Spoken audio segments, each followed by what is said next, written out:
Of course, the theme we're doing now is called Back to the Future, looking at the next generation of new menu trends, which of course is nice and broad and gives us a lot. But I think the real key is we're trying to look at where are we going? I mean, what's tomorrow look like? What, the different audiences out there, what are they looking for, the customer base?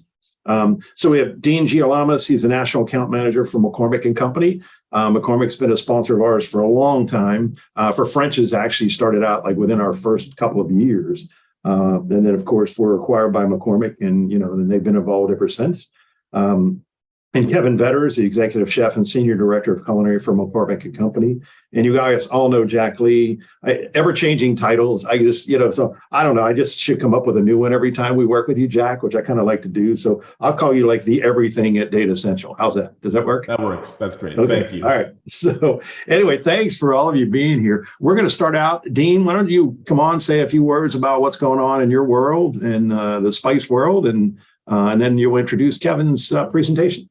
Sure. Thanks for having us, Kevin. So again, as Kevin alluded to, I'm Dean Gialamas, National Account Manager for McCormick Company.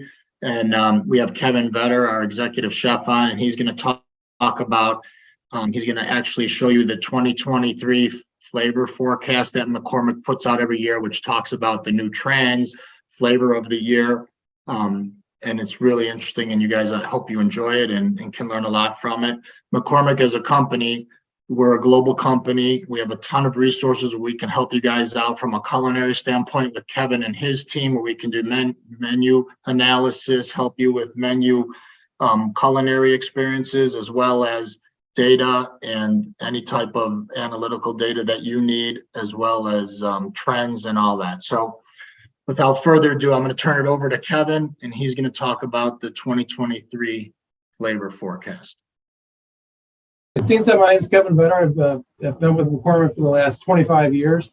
I have had the privilege to work on flavor forecasts since its very first edition back in 2000. So today we're going to walk you through our 23rd edition, as well as a little bit of a look back over the years to how we predicted trends, some of the things that we talked about over the years that I still think are very interesting. Then we'll take a look at this year's trends, full flavored fats, everyday French, beyond heat, and then we'll talk a little bit about our very first ever flavor of the year. So our global flavor forecast, as I mentioned, started back in 2000, and that's really become just a great signature flavor leadership platform for us. It's really put on by a group of people that are really passionate about looking under every rock, every pot, every pan to see what's happening in the world of flavor and where it's going. Now, this report is brought to life both through qualitative and quantitative research, and then just good old boots on the ground research, and then culinary intuition. So the folks that are doing this really are committed to the process. It really doesn't belong to one person. Everybody that participates in flavor forecast has other jobs that we do, but we're just very passionate about doing this. As a function, flavor forecast really does help to fuel our own pipeline as well as our customers. We love going out and sharing flavor forecasts into the industry, and over the years, flavor forecast has been a written report. We've shared digitally, virtually, and of course in person. So when you look at our process, it's really just kind of a really fascinating process. We've grown to be about a team of 46 members. We rotate team members each year just in terms of the roles and responsibilities, but it really does take a village to pull this together. And it's a team of chefs, it's marketers, it's innovation leads, it's product development, it's sensory. And it really is just a great collection of people who have varied background, but again, united by that passion for food and flavor. We'll dig a little bit deeper into the process. We're always looking for trend signals, whether if that's us out looking and eating in restaurants and markets, or using formal research tools. For this year, we identified 6 dig sites that we then took down to 3. It's a very converge, diverge process. Because this is a global report, there is a lot of in-person workshops, but as well as virtual workshops. Back in 2012, we took Flavor Forecast to be a global report instead of just everyone developing in our own silos. And then we took all the teams took food safaris across their regions. Definitely leaned on some experts through interviews and conversations, and then tried well over 300 different flavors along the way. So as part of our process, we're looking at trend signals. So those are those little nuggets of data and insights that we start to pull together and really start to look for themes. And those themes turn into dig sites. And those dig sites really do become our North Star as we're going out and continuing to research and continuing to look for what we're finding interesting and worth more investigation. They really do serve as our North Star as we go out. And really give us some guardrails as we're going out on our food safaris and doing additional research. So as part of our research, we do have these safaris. So we do have folks that are within each of their regions going out, and we're working with people that know the area really well, looking for restaurants that are up and coming, looking for chefs that are doing some amazing things, and all of this experiential tasting and conversations that we have really brings us back together as not only as a region but then as a global group to really distill through all of the information, all of the insights, all the big ahas that we get on these food safaris that we then distill down into trends that are global trends. Because we have moved this to a global report, what we bring forward into the final report has to be a fit for all of the world. So some things that we came out with here, just in terms of some thematics: return to playfulness with food. Comfort was certainly a big part of the equation over the last couple of years, but we're starting to see that return to playfulness. Experimentation with elevated techniques, both in home and away from home. Appreciation for sensorial experiences, and then finally embracing frugality in the kitchen. And again, that's both at home and in the back of the house. This report is brought together by folks that support both sides of the consumer business and the food away from home business. So it's looked at from both lenses as it's being put together. So the three trends that we're going to talk a little bit about today: full flavored fats, everyday French, and then beyond. So we'll get going with full flavored fats. Butter and fat has been one of those things that it's been on a roller coaster ride of being demonized. The fat is bad, the fat is good, the fat is great. It's a kind of a whipsaw type effect, but fat has for me has always been consistently a great way to deliver flavor. And whether that's through a plant-based fat or animal fat, really fat just brings this unctuousness, amazing delivery, amazing flavor to food. So two areas we're going to look at here: butter elevated, and then not your average plant butter. So, when we looked at some of the trend signals here, some of the data that sort of intrigued us was around brown butter consumption up by almost 24% annually. The global butter market is certainly growing at a significant rate over the next 10 years. Even the 305 million views for butter boards on TikTok really kind of helps us lean in a non-traditional data source way to see that some of these things that we're noticing really are resonating with consumers. And then finally, this last stat here blew me away. The animal and marine fat market is expected to reach more than $516 billion by 2030. And you might ask, well, what is the marine fat market? That's largely driven by, fish oils and omega-3. So not necessarily in the food space, but more in the supplement space, but, a really impressive number nonetheless. So as we look at butter, it's really starting to move away just from its reputation as a basic fixture at the table or in the kitchen. Now, don't get me wrong, I love a great bread and a great salted butter. It is just an amazing experience. But as you see how butter can continue to evolve and bring new ways of being a flavor enhancer, being a texture enhancer, whether it's being whipped or infused or powdered, the power that the butter and fat in general bring is really powerful of how you can bring it to the table in new and different experiential ways.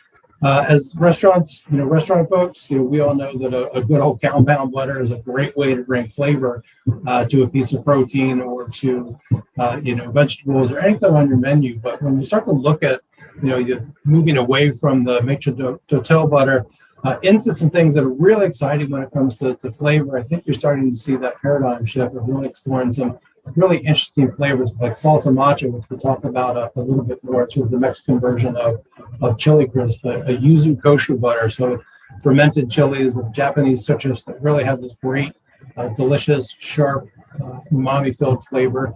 Scallion and miso butter, and then Viet Cajun butter that really combines both the great flavors of Cajun seasoning along with some really delicious aromatics from Vietnamese cuisine like lime and lemongrass and ginger.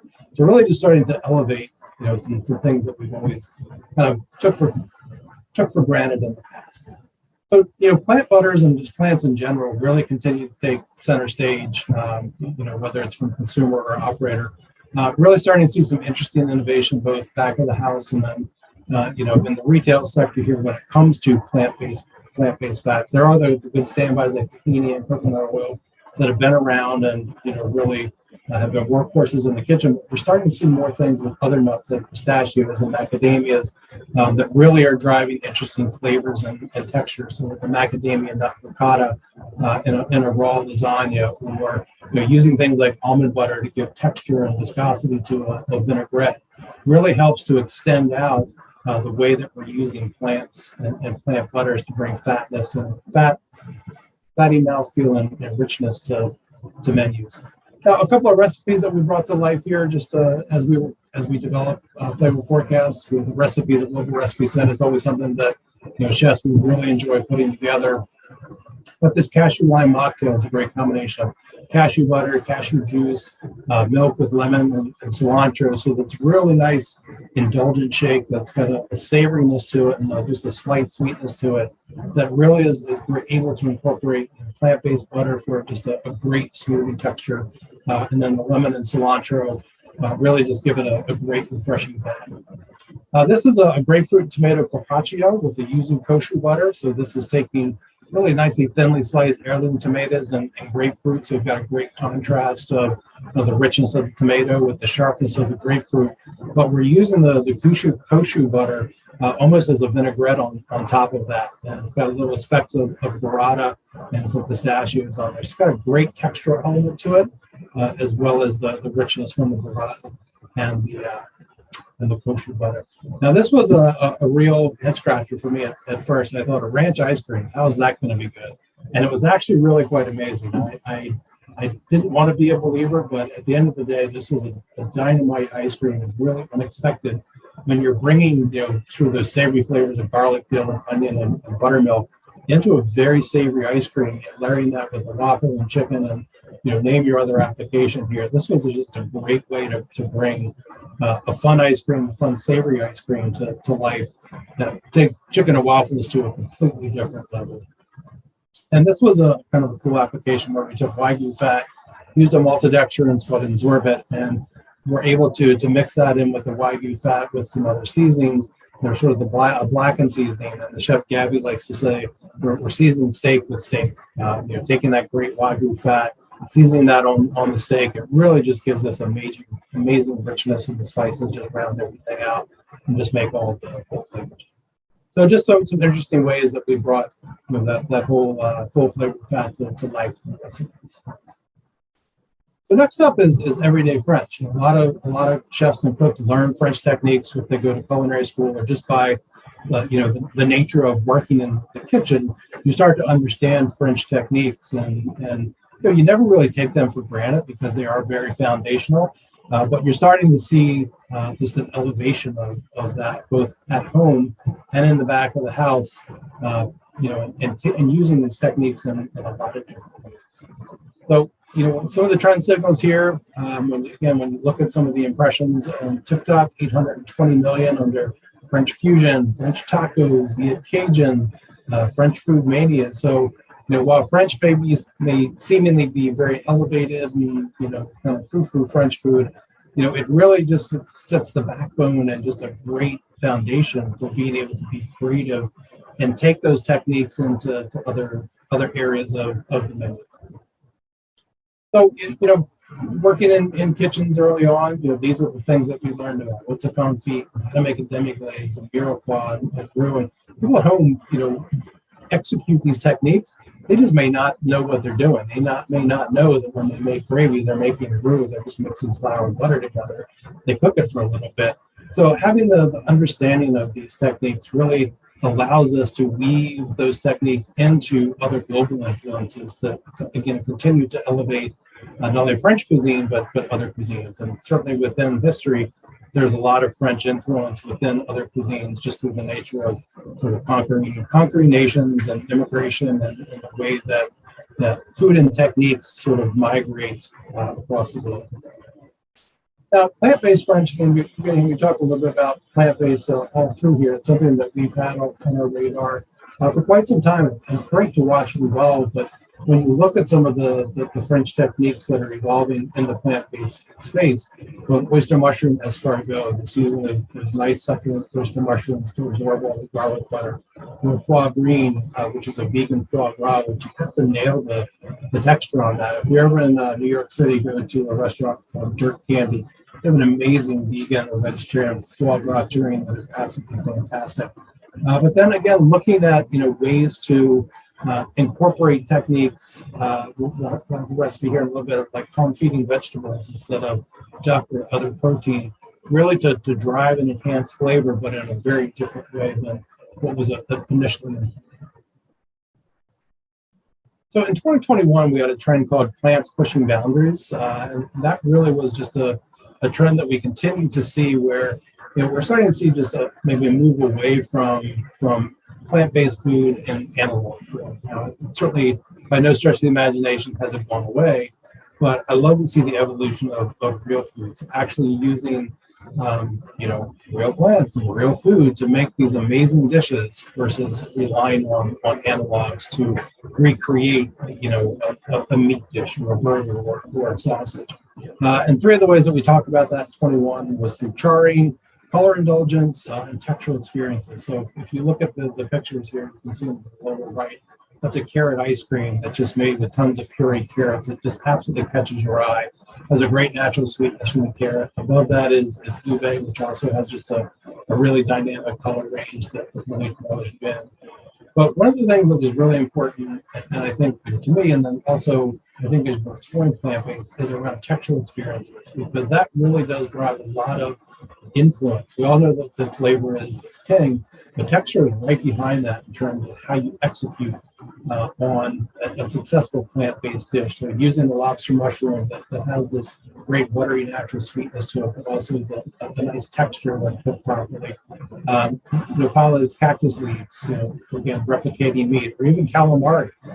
Even hearts of palm to make calamari or carpaccio, leveraging that little bit of chew and tug from a hearts of palm once it's deep fried, or whether you scatter the fried capers or the greens and onions, really just has a great texture to it and allows you to explore other flavors and other experiences. So some of the recipes just that we developed out of that was the king trumpet scallop soba noodle bowl. So this is the stem of the king trumpet mushroom that we stored and seared. Serve that over a really nice soba noodle salad.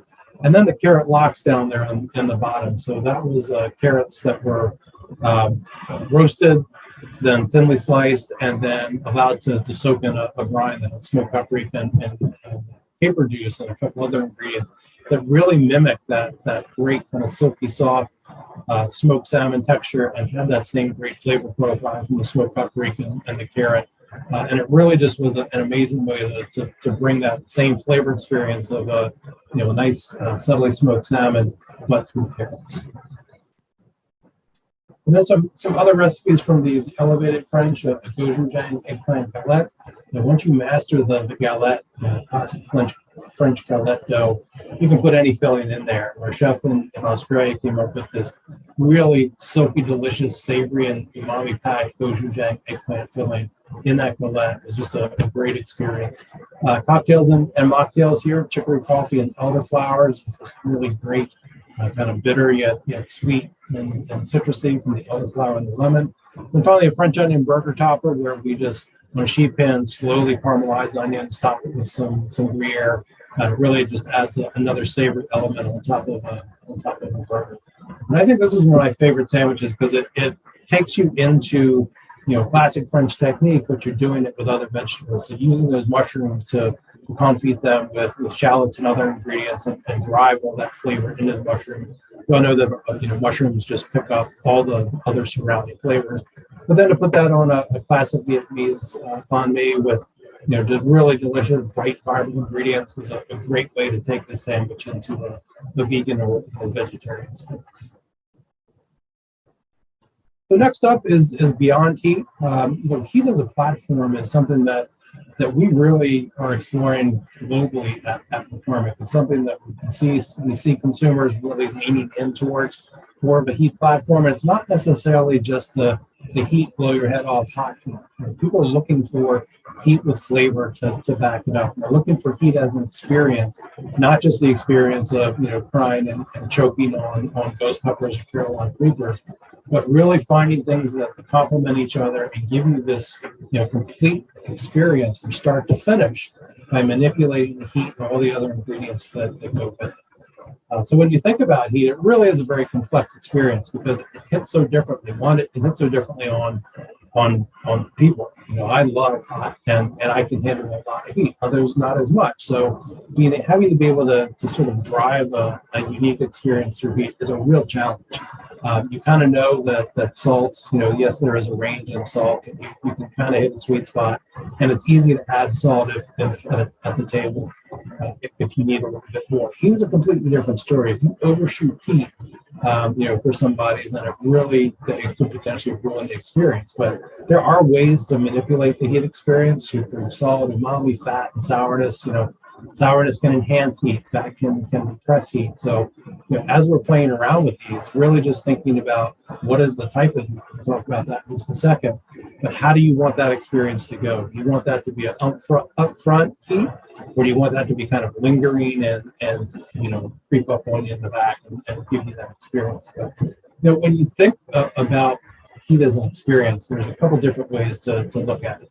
The alliums, allicins, and gingerols, so onion, garlic, and ginger, we all know they have inherent spiciness to them, and almost a pungenciness. The traditional capsicums, which of course are the red chili heat, found in the veins of the placenta of the chilies and a little bit in the seeds.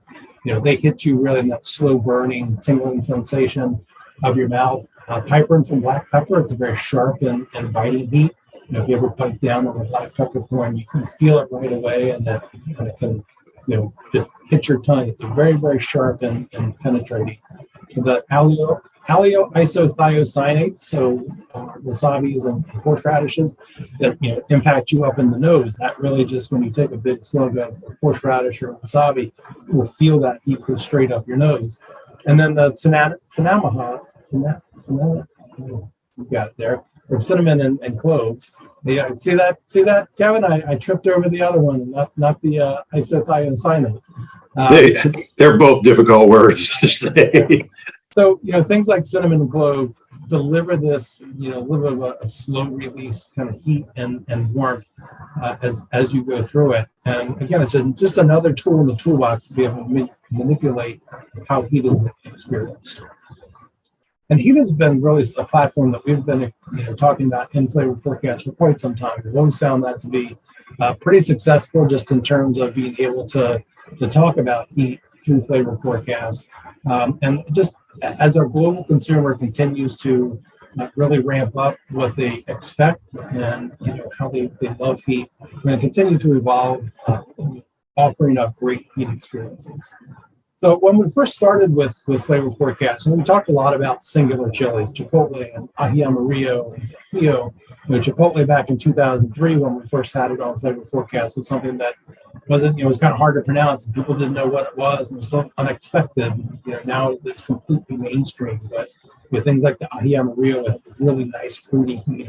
Guajillo is one of my favorite chilies because it's kind of a medium heat, but it's got this really nice fruity, slightly smoky character, and then some of the chili de arbol and the Szechuan chilies that really deliver that punch.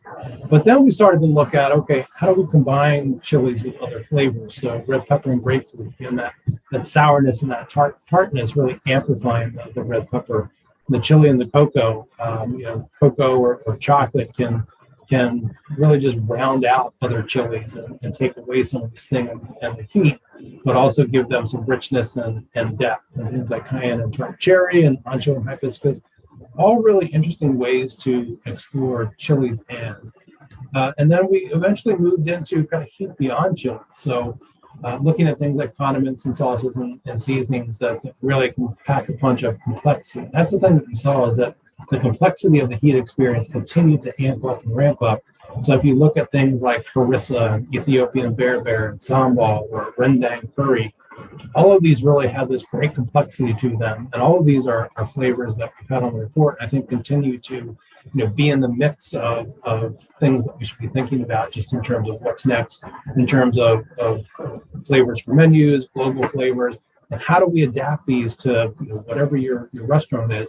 How do we take the elements and the experience of each of these dishes and apply that to your menu?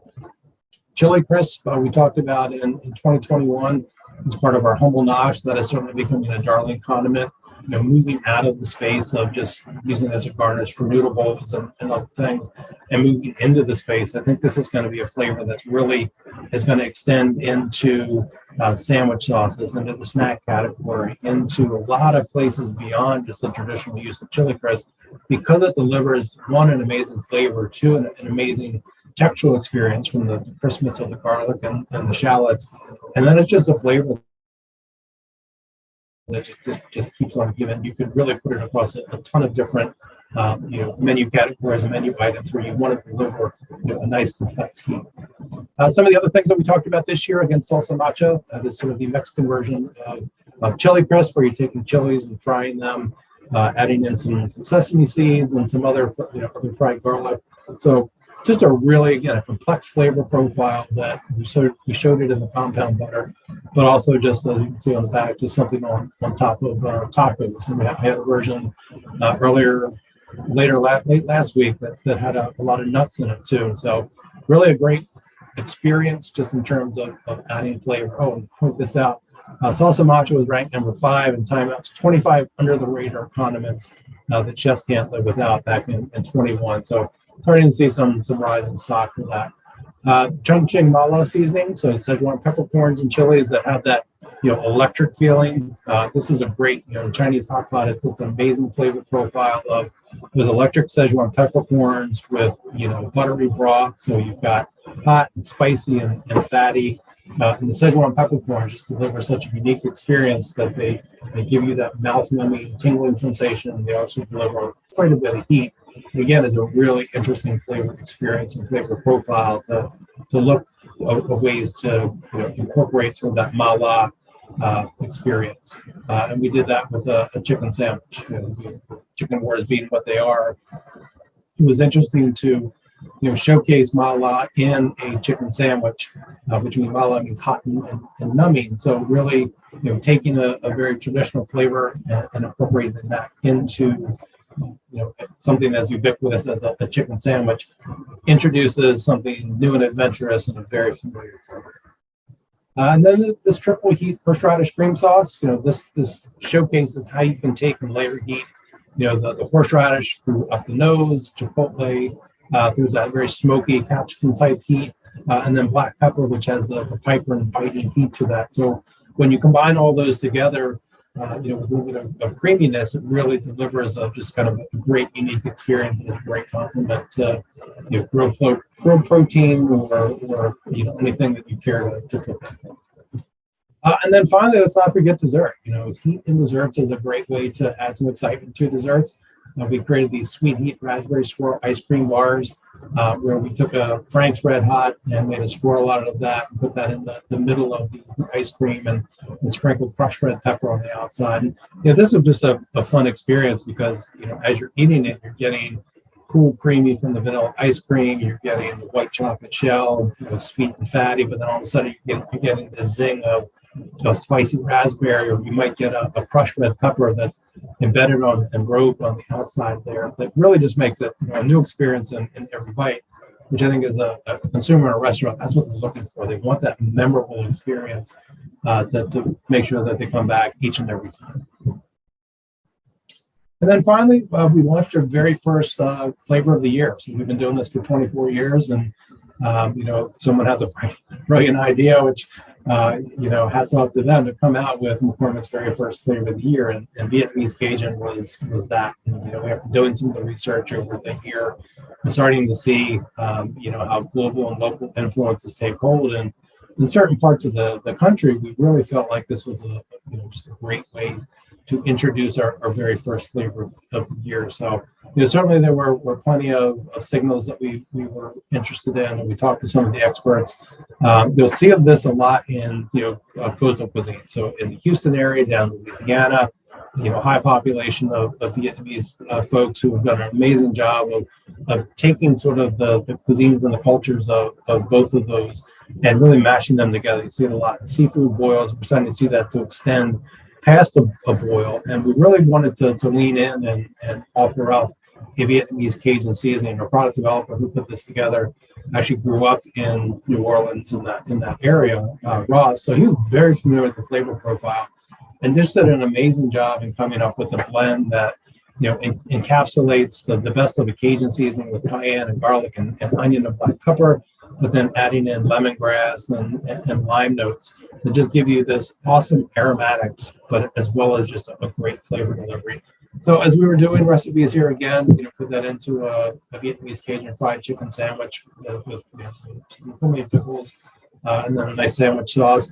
Vietnamese Cajun beurre blanc shrimp, so a nod to the New Orleans barbecue shrimp with just tons of great butter and a lot of the seasoning that just really delivers on a very flavorful and aromatic.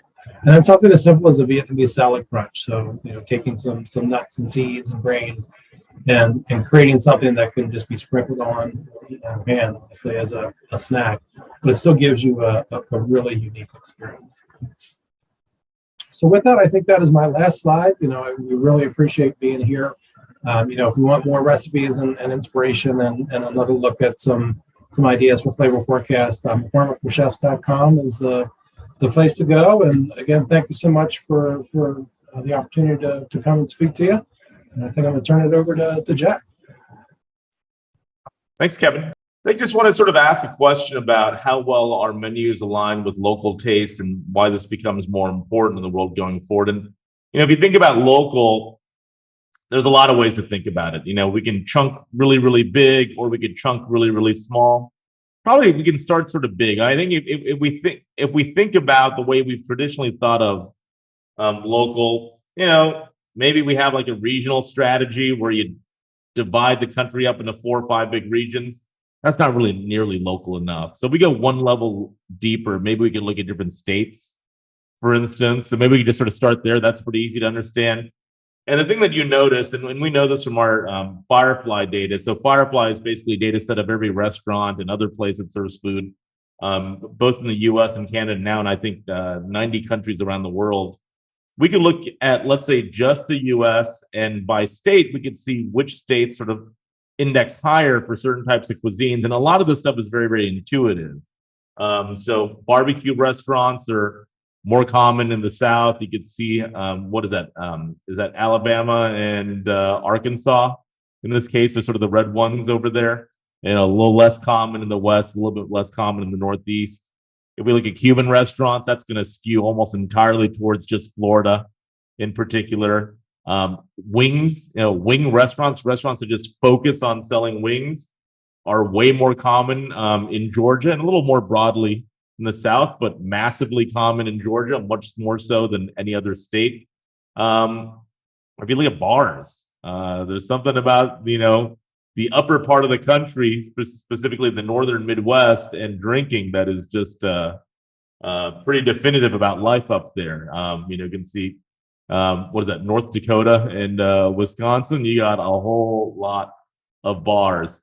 And this is sort of like the biggest chunk you could think about. Like this, we're talking about what is the focus of those restaurants right there. And when you get to the level of the menu, you see a lot more further sort of localized types of trends, not just at the state level, but down to the level of individual cities. Oh, buffet restaurants, right? So what is that? Oh God, I'm so horrible with geography. Is that Mississippi in red?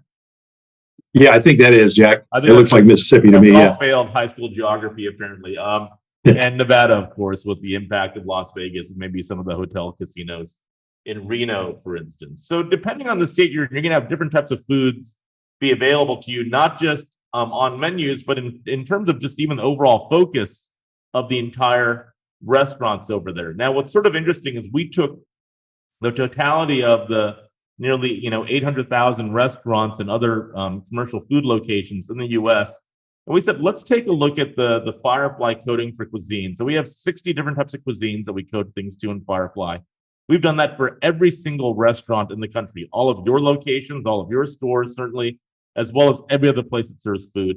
And here we're looking at different metro areas across the U.S. These are the different bars. So each bar is a different metro area, and each colored section of each bar is a different type of cuisine. You can start seeing the map of what different cuisines look like in different parts of the country. So as an example, we'll look at sort of like the red section.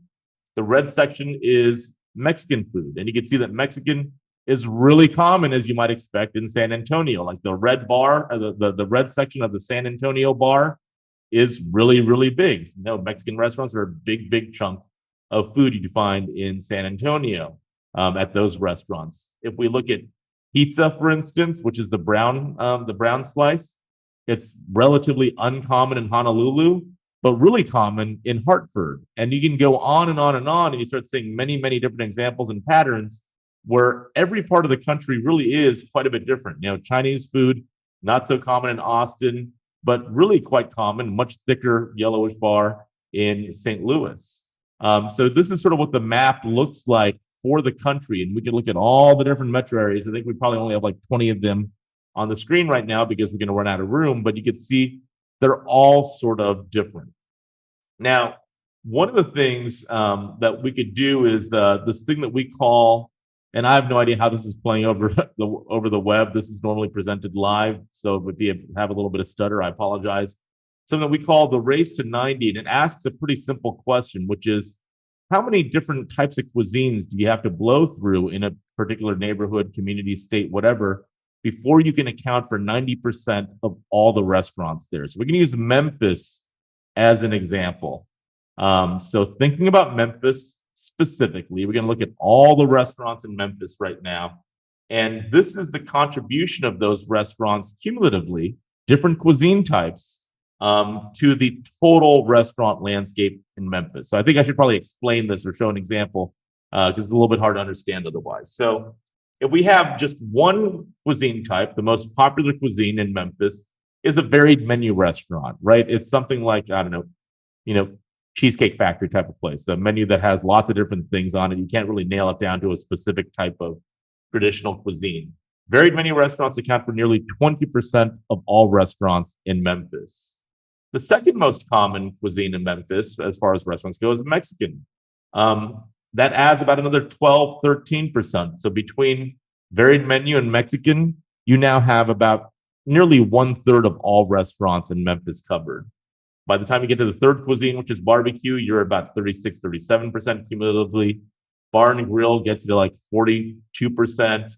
Chinese adds a little bit more. You're getting close to that 50% mark. But what we really want to look at is this 90% line over here, if you can see that in green. And the question is, how many different cuisines you have to blow through in Memphis before you can account for 90% of all of the restaurants in Memphis? And as you can see from this green line, the answer is about 20. It takes 20 different cuisines out of 60 total. That's how many cuisines we catalog to get to 90% of the restaurants in Memphis. And if you look at maybe just some other metro areas around the country, these are some examples of ones that have really high cuisine counts, which means that they have a lot more restaurant diversity. So it takes 20 cuisines to get 90% of the restaurants in Memphis. In Miami, it takes 29 cuisines. You need a lot more cuisines to get to 90% of the restaurants, which means you have more stuff sort of going on, right? In New York City, it's like 26 cuisines gets you to 90%. In Las Vegas, it's 27. In Phoenix, it's 26. I think LA is like 26. Tampa is like 28. There's a few others in the high 20s. So these are some examples of sort of more food diverse areas of the country where it's not just like 3 or 4 things, account for the majority of all restaurants. You need like almost 30 cuisines to get to 90% of the restaurants. over there. On the flip side, you have some parts of the country that are not like that whatsoever. If we look at, I didn't even know how to pronounce this until someone corrected me trying to pronounce this during a presentation a few weeks back.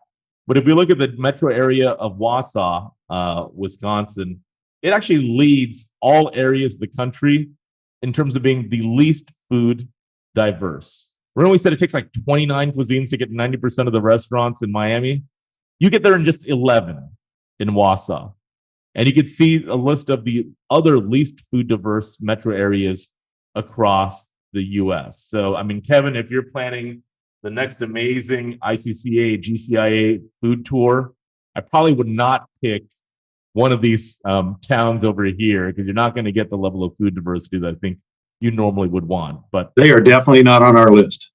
none of these are on the, yeah. So that's probably a good thing. And look, if you're from one of these places, I'm sure it's a wonderful place. It's probably just not the most food diverse place in America. I mean, 11 is pretty rough. I mean, I'll give you an example about Wausau, which I think is just really quite funny. So if you look at just 3 cuisines, pubs, we're thinking about Wausau again. Pubs, bars and grills, which are basically sort of like pubs. I mean, there's not a very, very bright line that separates the two of them. And then varied menu restaurants, which sort of overlap with the other two a little bit as well. You can almost say these 3 things are very, very similar to one another. But just these 3 things get you to 2/3 of all restaurants in Wausau, which is why Kevan is probably not going to be holding an event there anytime soon. So some parts of the country are just much more food diverse than others. And I don't know if this is going to stutter. Is this coming through okay? Like, are you seeing It looks great. No, it looks great. Yeah, it's looking fine. So I had no idea what's going to happen. So this is an experiment, which is good. If you look at the things that are flashing forward on your screen, these are things that we know from our data, specifically a piece of data called Flavor that shows us what's growing in consumer familiarity. And like these are sort of like hot foods and flavors, just some examples of them that we know are becoming more popular with consumers. Because we track not just what's happening on the menu, but we also track for pretty much thousands of different things you could eat, drink, put in your mouth, whatever. Do consumers know what those things are? Have they had them before? Do they like them? Do they hate them? And we could see, those examples of hot ingredients. Are they growing in popularity or not? So those were some of the things that are growing in popularity. And what becomes sort of interesting is we can look at 2 different metrics over here: food awareness and ethnic restaurant diversity. And here, every single dot is a different area code of the country. When I said we'd sort of start chunking big and we get a little bit more granular as we go. So we started with states. Now we're going to get a little more granular. We're going to look at area codes, right? Which is technically smaller than a metro area. So you get a little bit more into neighborhoods and whatnot. And food awareness is a metric of, do people in each one of these area codes, how familiar are they with like newer, earlier stage hot food trends and ingredients? Do they know what shishito peppers are, for instance, right? Do they know what boba is, for instance? So if you take a look at all those things that are growing and trending on menus and in consumer awareness, do people in each one of those areas, do they know what that stuff actually is? And on the other axis, we have ethnic restaurant diversity, which is in each one of these area codes. How much diversity do we have in terms of the relative proportion of ethnic versus non-ethnic restaurants? And the thing that you notice pretty quickly is you could sort of draw a straight line through these dots up and to the right, where as ethnic restaurant diversity goes up, so does food awareness, or vice versa. Now, I know correlation is not necessarily causation, but I think it's a pretty safe bet, given everything we know about how food trends proliferate and the importance of restaurants, that what we're seeing here as strong correlation, the correlation between ethnic restaurant diversity in an area and the level of food knowledge that people have that live in that area, is a 0.72, right? So this is what's called a correlation coefficient. It's a number that can technically range between -1 and a +1. If you get to a +1, that means when something goes up by X%, the other thing also goes up by X%. They're perfectly correlated. Very few things in life are perfectly correlated. When you get to a 0.72, that is a really, really strong correlation. There is immense correlation between the population of ethnic restaurants, relative population of ethnic restaurants in an area, and how food aware people are, that they know the new foods, trends, ingredients. And we know that people are typically exposed to new food experiences at a restaurant on the menu, not something they find in a retail store. So if you ask someone like, hey, what's the latest new thing you tried? New food, flavor, ingredient, what have you? About 65% of the time, they'll say it was tried from a restaurant menu as opposed to something they made, out of a cookbook or a recipe or something they bought in the store.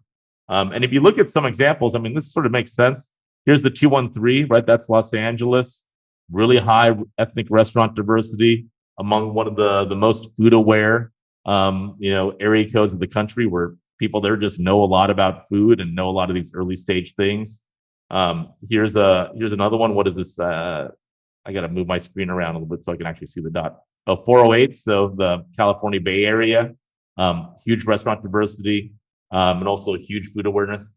Then on the other end of the spectrum, you have two area codes that I don't even know where these are. I think I was told that it's 715. I think that's actually northern Wisconsin, which probably not so coincidentally is I think where Wausau is actually located. But you can see there is a pretty predictable correlation along here, right? So as the restaurant business goes in terms of what we bring forward to consumers, it's sort of like a self-perpetuating cycle. Consumers, when more interesting restaurants open up, consumers become more aware of those foods, and they thus demand yet more and more interesting restaurants, and it goes and it goes and goes. So restaurant diversity and consumer food forwardness really do go hand in hand. And the reason why I bring this up, because you sort of want to think about where your stores are located, right? Are you a chain where almost all of your stores are in these high food awareness, high restaurant diversity markets, where people are likely to know a lot about earlier stage foods, flavors, ingredients? Or are your stores sort of in, all in northern Wisconsin or something, or northern Minnesota or something like that, where people maybe aren't as food forward, just by way of what they've been exposed to and what food and flavors they have awareness of. That's something to think about when you want to sort of plot where you fall in terms of that progressive food strategy. Do you want to go really, really far out because your stores are in areas that would support that? Or do you stay a little bit closer to home? No pun intended. It really depends on what your footprint is. So the other thing that I think is really sort of interesting, I'll give you the short version of it, is we're able to take our flavor data. So we track, I think, about 4,000 different foods, flavors, ingredients. And it's taken us about 8 years to accumulate enough data, but we've gotten to the point where we can now do what's called cross-correlation analysis or cross-liking analysis. We could look across all of our different things that we track and say, hey, do people who like acai, what other things are they more or less likely to like? What other flavors are they more or less likely to like? What other health terms are they more or less likely to like compared to the general population? And we can do this for anything now. And I want to maybe just give you an example of how this actually works. So I'm going to show you a chart over here. There should be a few thousand dots on this chart. On one axis, we have the general population, so everybody. And then the other axis, we have just a subset of people who also like acai. And there's a line over here, sort of this one-to-one line. So that means that if something falls on this line, someone in the general population, the general population is just as much to like that particular thing as an acai liker is to like that particular thing. Notice that most things fall above this line, which means that people who like acai tend to be more favorable towards lots of other different foods, flavors, ingredients. And that's just a function of people who like things just tend to like other things. What you really want to look at is the distance to that sort of gray line that was plotted over here. Is it way above that gray line? Is it just a little bit above that gray line? Or maybe it's even below that gray line in some place. So we can take a look at some examples. And this one's pretty obvious. Here you have goji, which is way above that gray line, which means that people who like acai are way more likely to like goji than is the general population, right? Sort of makes sense. You see them sort of commonly in the same smoothie bowls and and whatnot. It's hard to say one thing without mentioning the other, in the same menu description sometimes. But then to go a little bit further and we say, well, people like acai also really like infused stuff, not necessarily infused with acai, but just they like the idea of infused foods, ingredients, beverages, alcoholic drinks, you name it. So if you're a place that has, let's say, a really successful acai bowl on your menu, you can start thinking about, what do your customers who love your food, what are they likely to also really love, and how do you play to that strength? So if you're, a concept that's bet big on acai and one big on acai, you'd probably do really well by bringing other types of infused items onto the menu, whether it's, a smoothie or a drink or something else, right? It doesn't have to be in that same item. Just, that people who like this one thing that you offer are also going to like these other things. They like free range stuff. That ain't a smoothie. That's going to be like a chicken, or beef or something. It's going to be like some sort of protein, probably. But you start understanding how your menu can cluster together to appeal to the same types of, emotions or impulses that consumers have, that your customers have.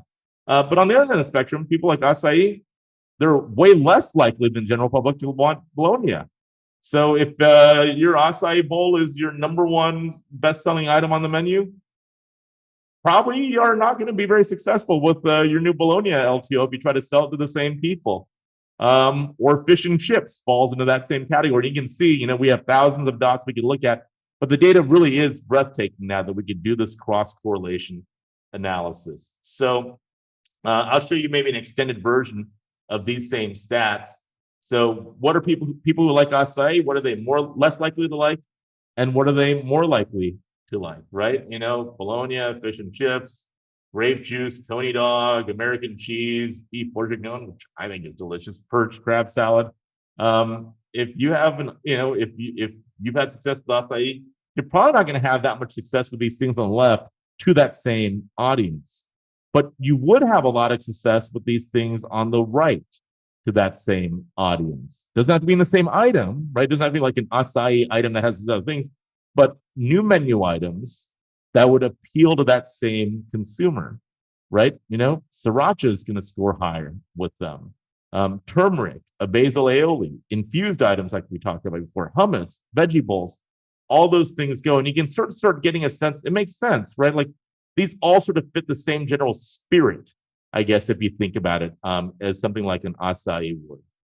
So as we look at what drives cross-liking, like what is it links the liking of one item to one ingredient or one flavor to another, it really boils down into a few categories.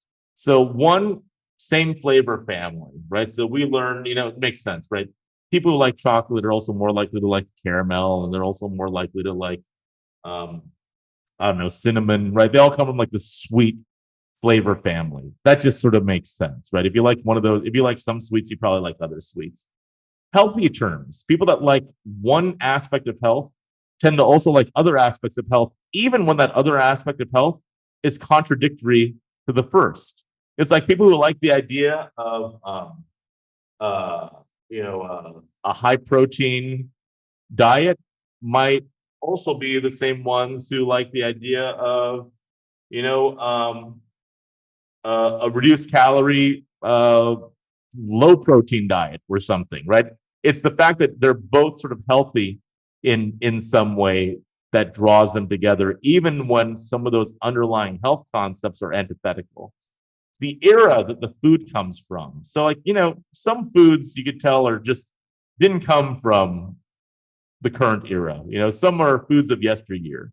Some are foods that are clearly things that are brand new. I think we saw in Chef Kevan's presentation, some of these things that were birthed by TikTok, for instance, right? Those are of a different food era than, a Waldorf salad or something like that. And you'll often find that people tend to like foods of certain eras, right? If you like one food of a certain era, you might like other foods of that same era. And that's not to be confused with progressiveness. Progressiveness really speaks to how food forward is something. Is it really early in its trend cycle? Or is it something that's well established. Because you could have a food from a prior era that has just become trendy again for some reason, and it would be early in its trend cycle, even though it was from originated from yesteryear. Regional tastes. You often find that people who like certain regional foods also like other foods from other regions entirely. But more often, you find that people that like foods of one region really like other foods that also hail from that same region, right? I mean, someone who likes key lime pie is probably also more likely to like grouper or something like that, if you want to use Florida as an example. And then finally, perhaps one of the strongest one is global influence. And this is really interesting. People who like foods from around the world or influences from around the world tend to like other influences from around the world, even when they're totally separate areas, right? So people that like Argentinian food are going to be more likely to also like Korean food, for instance. It's the idea that they're having something that's sort of more worldly or more global that ties it all together. And I think to us, we think about like these sort of 6 principles of cross-liking, and it gets us to this concept of what we call menu cohesion, which is something that hasn't been talked about very much before. You know, I know how often we design menus and we think about doing what's called a turf analysis, which is, you know, what's the assortment on the menu that gets you to the widest possible reach. And that's super helpful, you know, in those circumstances where you want to optimize your line of smoothies or make sure you have a sandwich for everybody or whatever it might be. But you want to make sure your menu is also cohesive in some way, that those 6 principles that we just saw are embodied in, you know, whichever ones you want to embody are embodied consistently across the menu. So you don't end up with a menu that has a little bit of everything and they don't tie together in any real way. So understand the idea of understanding cross-liking and the principles that cause, you know, adherence or cohesion within the menu, we think is really important. We're doing a lot of work in this area. If you're curious about it, certainly give me a call and I can tell you a bit more about it. But I think this is going to be an important thing for us to think about, especially as we enter what many think could be a recessionary period, where there's going to be a lot of pressure on chains to do more value-based promotions on the menu and maybe not have as much energy to think about what makes for a cohesive menu. And I really think if you're a chain, your menu is basically your brand. Like, you know, the decor, the advertising, that's sort of part of your brand too. But when it comes down to it, your menu is your brand and you want that to be as cohesive, just as like you'd want any other brand imagery to be cohesive as well. So with that, Kevan, I will kick it back to you. Jack, thanks. And Kevan as well. Wow, this is so amazing. I wrote a ton of questions down to ask. We're, you know, at our time, it looks like people are still hanging in there. So a few that really came to mind for me, you know, is be for both of you guys. So the Viet Cajun really caught my attention because it makes a lot of sense to me. I mean, Vietnamese and French cuisine has always been tied together for more than, you know, a couple of decades in this country. But the specifics, which of course is a lot of French influence in Cajun, came into play there too. So Jack, does that pop up on your research somewhere? For sure. We've definitely seen Viet Cajun as well. And I think, you know, I think this gets a little bit to that notion of food progressiveness and ethnic restaurant diversity and how the mixing of things creates brand new stuff. And I'll go off topic a little bit over here, and I hope no one gets upset with this, but, you know, you've heard like from, I think, a very loud minority of people over the years about the notion of cultural appropriation of food and whatnot, which to me feels a little bit ridiculous because you wouldn't have something like Viet Cajun otherwise. I mean, you wouldn't have a lot of the foods we have today otherwise. I mean, the beauty of food is that it evolves and you take something from something, you make something really interesting and new. And I mean, that's like Peruvian food, like the entire cuisine is basically that. So hopefully we see a lot more of this going forward. That's funny. I thought you were going to get into there, which, you know, and you kind of hit it on your last slide or so, is, you know, a lot of people use the term confusion food for a long time, you know, instead of fusion. And I think that, to your point you made too, that's really very valid, that, you know, people got way far out there and were doing things that may or may not make sense. But I love the graph too, when you're looking at, you know, the acai graph, and that they, you know, they're looking at other ingredients. There really is their lifestyle, right? So the things below that line were very fatty foods and things not as healthy for you, and everything above the line, which makes sense. But being able to see what those ingredients are, I think makes a heck of a lot of sense when you're looking at expanding your menu. Yeah, So- absolutely. So, Kevin, there were some things too that, like the butters, I thought that was really interesting. The butters and the plant-based butters. I thought that whole topic and, where things are coming, I loved your comment about the ranch ice cream because I'm with you on that. When I saw that, it was like, oh, that's good. It was absolutely delicious. I one of the great things about the recipe development part of this is you really come across some unexpected dishes that in your head don't make sense, but in your mouth absolutely do. Which is the best part about what we do, right? It's the exploration of the and kind of those curiously delicious things that really make it a really fun journey to get to. Yeah, it is. And honestly, that's one of the things when we look at the cities we go into, even for our, immersions or connections that we call for GCI with 20 people or even our larger events. We always pick restaurants, not necessarily because it's the best restaurant in town. I mean, we look at that too, but it's like, what do we learn from it? If you're going to a restaurant and it's just the menu is very, predictable, it's probably not going to make our list because we're looking for somebody that's doing something that's out of the box a little, and doing something unique with spices or herbs or, or even promoting a different cuisine, because that's really what it's all about, to learn, somebody that's really pushing the envelope. Yeah, one of the things we always try and do when we go to these restaurants is to actually talk to the chef or talk to the owner. And I mean, you get really the history and the legacy and the thought process behind their food, which is, the food stories are really compelling as well, for sure. No, you're right. And that's one of the things we do at our events too, is I typically will ask them to talk to us about two things. One is, what is that item on the menu that you've had for so long and you hate it because you'd love to get rid of it, but they would lynch you? And B, what is that item that you absolutely loved and thought it was going to be your home run and nobody ordered it? And I love to hear, the owner, chef owner, or whatever, talk to us in that vein, because it's really interesting. So, yeah. Anyway, this was great. I'm sorry we went over a little bit, so I don't want to take any more time because I know a lot of people have other things to do. But I really want to thank the three of you. I mean, I think this awesome presentation. There's a lot to be learned.